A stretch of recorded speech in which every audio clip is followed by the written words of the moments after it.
practicing gratitude. It is my single most important life practice, I'd have to say. And I know with Thanksgiving coming, many people think about being thankful. There's lots of talk about Thanksgiving and blessings, but that's kind of like going to church on just Christmas and Easter. It counts, but it's not consistent, because for me, gratitude is something that is necessary and should be practiced every day, because making space for appreciating what you have opens you up for a happier, more fulfilled existence, I guarantee, while ensuring that those blessings just keep flowing. This is the truth. It's a law. What you focus on in your life expands. So focusing on what you're grateful for increases positive vibrations and feelings of joy. Just one good feeling builds on another good feeling and another. And if you actively appreciate all that you have in life, no matter how small it is, what you notice is that you end up having more.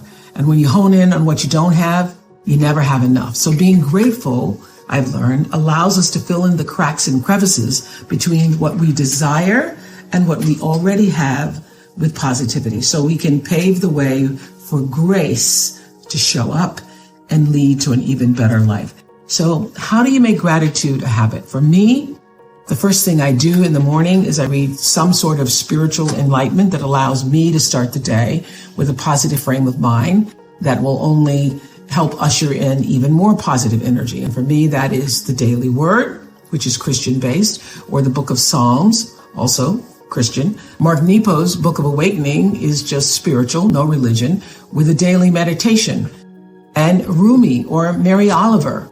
There's something called Bowl of Sake that I love too. It's a spiritual Sufi teachings that you can download for free into your inbox. But the greatest thing that I've ever done is having a gratitude journal. So I started one over 20 years ago. And every day for years now, I write down 5 things that I am grateful for. I believe you got to write them down, because there is power in the written word. And it can be anything, big or small. Some days those things will come easy, a chat with a close friend, or taking a walk in the crisp fall air, having a loved one cook you a dinner or bring you a cup of tea. Some days it might be difficult to even think of anything. And that's completely normal. And when things don't easily come to mind, go back to your breath, because if you breathe in, you ought to be grateful. Know that you have that. And simply opening your eyes in the morning and having that breath is a gift. But every day, I consistently write down 5 things that I'm grateful for. Sometimes it's more than 5, but if I can't get to 5, I just go breath, breath, breath. Gratitude is a posture of your heart, a choice and a privilege. So I hope that you'll make the choice to initiate a daily gratitude practice if you haven't already. I've been saying it for years, because this I know for sure. Appreciating, noting the delights that show up in your life will ensure more goodness is coming your way. After a year like nobody has ever experienced, I believe that the best thing we can collectively do is to take care of our individual selves. Now, I know that might sound oversimplified and even selfish to some people, but this is what I know for sure, that you have to feed yourself with love and loving thoughts in order to show up more fortified and complete to give other people your love. We hear about self-care so much these days, but what does it really mean? Well, for me, it's about engaging in practices that fill you up in every way. That means eating foods that are both enjoyable and nourishing, giving your body the gift of some form of movement every day, and surrounding yourself with people whose energy uplifts you. This is so important. Also, creating space in your day for just give yourself at least a minimum of 5 minutes of stillness. That alone time is so crucial when you can distance yourself from the voices of the world so you can hear your own voice loud and clear. That's why I have dedicated Sundays as my time for recalibration and renewal. So sometimes it's just a simple walk in nature or just sitting out in the backyard. All of it, that alone time helps me recenter, refuel me for whatever the coming week is. And however that shows up for you, that's what you need to do for you. I love how Glennon Doyle put it in her book, Love Warrior. She said, I have met myself and I'm going to care for her fiercely. So I know we have to be reminded as women people to continuously make ourselves a priority, because when you truly value yourself, the world reflects that worth back to you. Nobody needs to be reminded of the importance of self-care, though, more than mothers.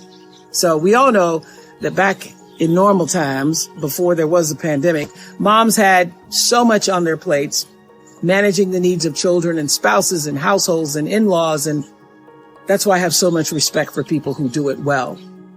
And now the pandemic has taken its toll, from juggling increased childcare demands to mental health ramifications to economic strain.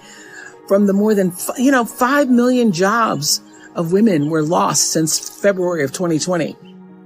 So we know mothers are carrying a heavy load on their shoulders, and that's just another indication that self-focus on yourself is so important. Is there someone you need to forgive?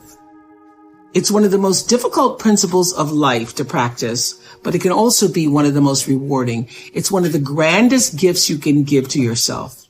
You forgive and you become relieved of the heavy burden of resentment that you've been carrying that's weighing you down. You become lighter, literally, and things in your life begin to fall into place. So as someone who has experienced abuse during childhood, I know very well that the struggle to forgive the people in your life who have hurt you is real, and it's painful. But know this, it's not about condoning whatever it is that person did to mistreat you. It is about allowing what they did to affect how you live your life now. Dr. Gerald Jampolsky put it to me this way years ago on the Oprah Show. It was a big aha moment that I've accepted now as spiritual law, when he said, forgiveness is giving up the hope that the past could have been any different. I repeat that. Forgiveness is giving up the hope that what woulda, coulda, coulda, shoulda happened, in fact, it did not happen. It's accepting the reality of what did happen and moving on. This truth has been fundamental in allowing me to live my best life. It was transformative. You have to come to the realization that what might have been is not what is. Easy to hear, I know, and harder to do. You got to sit with the hurt, feel it. It's uncomfortable. But when you can rise up and just really meet that pain face to face and then let it flow through you, only then can you let it go and step out of the hurt of your history into the possibility of the present. I've carried this lesson from Iyanla Vanzant with me for some time. I remember years ago on the show, she said, you can accept or reject the way you are treated by other people, but until you heal the wounds of your past, you will continue to bleed. You can bandage the bleeding with food, with alcohol, with drugs, with work, with cigarettes, with sex, she said, but eventually it's going to ooze through and stain your life. You must find the strength to open up the wounds, stick your hands inside, pull out the core of the pain that is holding you in your past, the memories, and make peace with them. So here's the formula. Accept what has happened. Forgive others. Forgive yourself. Accept the now. That is the recipe to begin healing. And give up the hope that the past could have been anything other than what it actually was. Whatever happened, help to make you, you.